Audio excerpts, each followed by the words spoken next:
Welcome to Psalms from the Couch.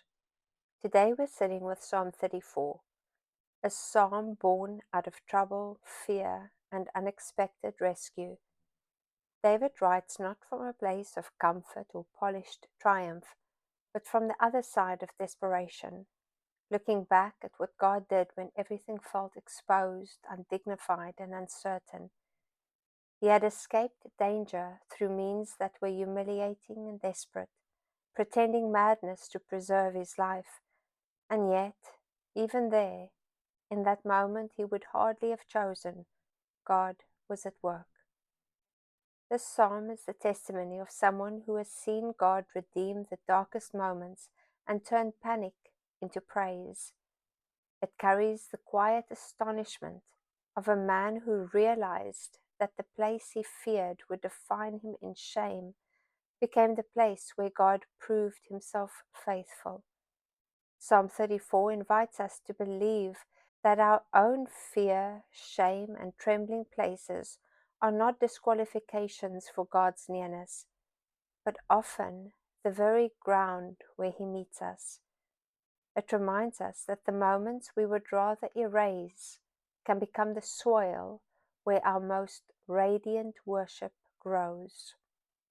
Let's read Psalm 34 together, of David, when he changed his behavior before Abimelech, so that he drove him out and he went away. I will bless the Lord at all times. His praise shall continually be in my mouth. My soul makes its boast in the Lord. Let the humble hear and be glad.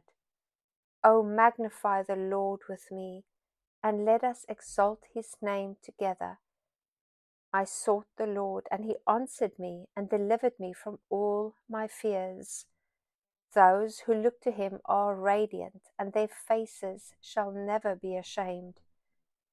This poor man cried, and the Lord heard him and saved him out of all his troubles. The angel of the Lord encamps around those who fear him, and he delivers them. O taste and see that the Lord is good. Blessed is the man who takes refuge in him. O fear the Lord, you his saints, for those who fear him have no lack. The young lions suffer want and hunger, but those who seek the Lord lack no good thing. Come, O children, listen to me. I will teach you the fear of the Lord. What man is there who desires life and loves many days, that he may see good? Keep your tongue from evil and your lips from speaking deceit. Turn away from evil and do good. Seek peace and pursue it. The eyes of the Lord are toward the righteous, and his ears toward their cry. The face of the Lord is against those who do evil, to cut off the memory of them from the earth. When the righteous cry for help, the Lord hears and delivers them out of all their troubles. The Lord is near to the brokenhearted and saves the crushed in spirit. Many are the afflictions of the righteous, but the Lord delivers him out of them all. He keeps all his bones, not one of them is broken. Affliction will slay the wicked, and those who hate the righteous will be condemned. The Lord redeems the life of his servants. None of those who take refuge in him will be condemned. Psalm 34 opens with a resolve that feels almost defiant against despair. I will bless the Lord at all times. His praise shall continually be in my mouth. This is not the voice of a man standing tall in victory. It is the voice of someone who has just survived humiliation. David does not wait for dignity to return before he worships. He chooses blessing in the aftermath of fear. For him, praise doesn't depend on clear skies or smooth roads. It becomes the steady offering of his life, the language he will speak regardless of what surrounds him. He will not surrender his voice to panic or shame. Worship will fill his mouth, because David knows that the Lord is faithful. And before the echo of that resolve fades, David turns outward. My soul makes its boast in the Lord. Let the humble hear and be glad. The praise that began as defiance now becomes invitation.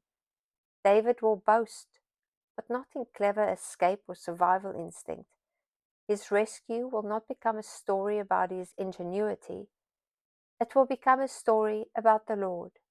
And he longs for the humble to hear it and find courage there, to recognize in his story the echo of their own trembling, and to realize that the God who met him in panic is no less present in theirs. By verse 3, the testimony has become communal. O magnify the Lord with me, and let us exalt his name together. What began as personal resolve and then became shared testimony now opens into collective worship. David does not want to stand alone in gratitude. He calls others into it. Pain isolates. It draws the curtains, turns us inward, and convinces us that no one else could possibly understand. But praise does the opposite. It gathers. David's deliverance is not something he clutches privately. It becomes an open door, an invitation to everyone within earshot to come and see what the Lord has done. To magnify the Lord is not to make him bigger, but to see him more clearly, to let his faithfulness loom larger than the fear that once dominated the scene. Praise expands when it is shared. Courage strengthens when it is communal. And the humble who heard his story are now invited to lift their voices with his, turning one man's rescue into a chorus of remembrance. And while the voices are still lifted together, David draws us back to the moment that began it all. I sought the Lord, and he answered me and delivered me from all my fears. The language is simple, almost unadorned. I sought, he answered, he delivered. No theatrics, no embellishment, just the steady exchange between a searching heart and a listening God. The threat may have been external, but the deeper torment was internal. And the Lord reached there too, into the trembling, into the place where panic had settled. This wasn't a polished prayer, but a desperate cry. And yet the Lord answered. The rescue did not depend on the composure of the seeker, but on the faithfulness of the one being sought. Verse 5 then paints one of the most quietly beautiful images in the psalm. Those who look to him are radiant, and their faces shall never be ashamed. Radiance here isn't about beauty, it's about freedom. It's what happens to a face when shame loosens its grip, when the heaviness that bowed their head and dimmed their eyes is finally lifted. David knows this from the inside.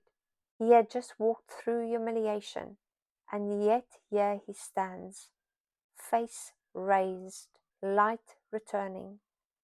God restores dignity where shame has settled. The transformation begins with attention. To look to him is to lift the eyes away from panic, away from humiliation, away from the relentless mirror of self-accusation, and to fix them instead on the steady faithfulness of God. And something happens in that turning. The face that was once tight with fear begins to loosen. The one who braced for disgrace finds light instead. Radiance here is the quiet glow of someone who has been met by mercy. The God who answered David will not leave those who look to him bowed in humiliation. He lifts their faces. In the following verse, David strips back all pretense. This poor man cried, and the Lord heard him and saved him out of all his troubles. David doesn't call himself a king or a hero, just poor, stripped of dignity, emptied of self-reliance, reduced to a cry. He had nothing left to offer, no strategy, no strength, no polished composure, just a cry. And God answered that cry. There is something deeply freeing here for anyone who feels their prayer isn't eloquent enough, their faith not steady enough, their life not together enough. The cry itself was enough. The rescue did not depend on status or strength, but on the attentiveness of God. If a poor man's cry was heard, then no trembling voice is beneath his notice. In verse 7, David shifts from testimony to assurance, revealing the quiet but powerful protection of God over those who belong to him. The angel of the Lord encamps around those who fear him and delivers them. To fear the Lord means to live with reverence, trust, and dependence on him. Those who belong to the Lord are never abandoned or exposed, even in difficult seasons. God surrounds his people with his presence and care, protecting, strengthening, and sustaining them in ways they cannot always see at the time. The Lord remains near, watching over them, and he is faithful to deliver them in his perfect way and timing. Those who fear him are not left exposed. They are encircled by something they often cannot see, but can trust is real. David's language then becomes personal in verse 8. Oh, taste and see that the Lord is good. This is no longer testimony alone. It is invitation. You won't know his goodness by hearing about it from someone else. You have to taste it. Take it in. Try him for yourself. Bring your actual need to an actual God and see what happens. Blessed is the man who takes refuge in him. The blessing isn't theoretical. It isn't abstract approval from a distance. It is something experienced, something entered into. The invitation is simple. Don't stand outside wondering if he is good. Come in. And moving into verses 9 and 10, David encourages a life shaped by reverence. O fear the Lord, you his saints, for those who fear him have no lack. Those who seek the Lord lack no good thing. This isn't a promise of a painless life. David's own story would never allow that reading. It's a promise of a shepherded one, a life held in reverent trust, where nothing truly necessary for the soul's flourishing is withheld. He draws the contrast vividly. The young lions suffer want and hunger. Even the strongest, symbols of instinct, power, and self-sufficiency, can end up empty. Natural strength runs dry. Self-reliance eventually hungers. But those who seek the Lord find provision that reaches deeper than circumstances. Not always abundance on the surface, but sufficiency at the core. And then, almost gently, the psalm shifts again. The testimony and invitation become instruction. Come, O children, listen to me.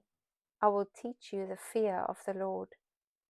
The man who cried now becomes the one who teaches. It's the voice of someone older in experience than in age, passing on what has been learned through tears. The fear of the Lord isn't a doctrine to master. It's a way of living to be learned, shaped over time through attention, through failure, through rescue, through watching how God works. Verses 12 to 14 describe what that life looks like in practice. Guarding speech, turning from evil, doing good, pursuing peace with intention. Seek peace and pursue it. Peace here isn't passive. It's something to chase. This isn't moralism dressed up as religion. It's the shape of a life that has discovered that the things God warns us away from genuinely lead to sorrow, and the things he calls us toward genuinely lead to life. David grounds that instruction in the character of God himself. The eyes of the Lord are toward the righteous, and his ears toward their cry. The face of the Lord is against those who do evil. A life shaped by reverence is not lived alone. It is lived under a watchful gaze. God is not distant from the one who seeks peace and guards their tongue. His eyes are attentive. His ears are inclined. He is not indifferent to the cry of those trying to walk faithfully in a complicated world. And his attentiveness is not neutral. Justice and mercy are not opposites in God. They are companions. His care for the vulnerable is inseparable from his opposition to what destroys them. Verse 17 returns to the heartbeat of the psalm. When the righteous cry for help, the Lord hears and delivers them out of all their troubles. The pattern repeats. Cry, hear, deliver. This isn't a single rescue story preserved in memory. It is the ongoing rhythm of life with God.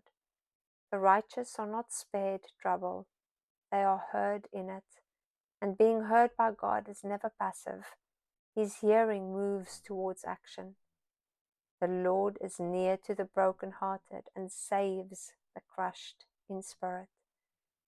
God doesn't avoid brokenness. He moves toward it. He draws close when our hearts are splintered and fragile, when the thing that was holding us together has finally given way. God is near, right there, in the breaking. And then David anchors his hope in verse 19. Many are the afflictions of the righteous, but the Lord delivers him out of them all. The life shaped by reverence is not insulated from hardship, but affliction is not the final word. Deliverance may not always be immediate, and it may not always look dramatic, but it is certain. The story does not end in affliction. And then David adds a detail, both tender and precise. He keeps all his bones, not one of them is broken. Even in the worst of it, God preserves what seems most fragile. There is a boundary suffering cannot cross without God's permission. What looks shattered is held more securely than we realize. The psalm closes with decisive clarity.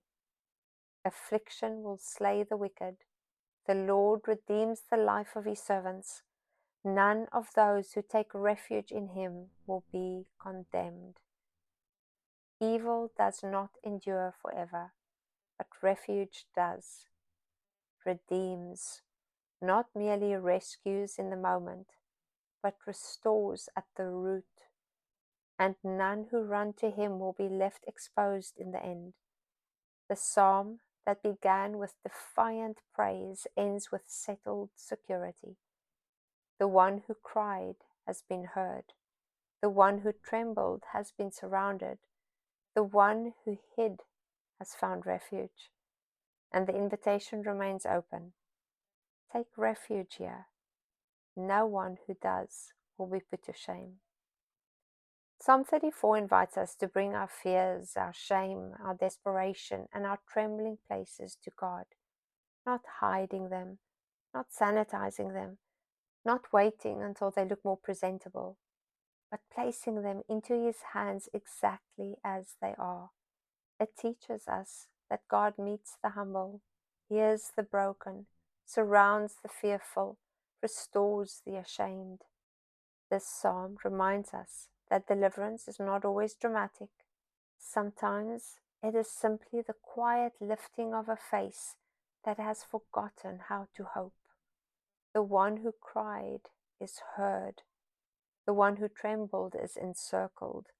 And the one who takes refuge will not be put to shame. I'm glad we could open this psalm and sit with it today. Keep leaning into the word that steadies your steps.